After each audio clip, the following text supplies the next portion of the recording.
शुभ संध्या। आज अपन इंस्टाग्राम खोल लिहानु तो मैसेजवा से भर गइल हा। काहे के नु कुछ दिन से हमार वीडियो ना जात रहे सा। कुछ कुछ दिक्कत हो जाला।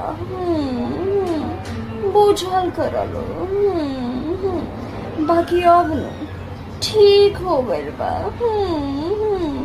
तो बराबर वीडियो आई। अब तू लोग कितना मिस कैला हलो नानू बतैला हलो। तो जल्दी जल्दी मैसेज कर दलो, कमेंट में बतावलो कि कितना कितना कितना मिस कैला हलो। हम जाता नहीं फिर आए।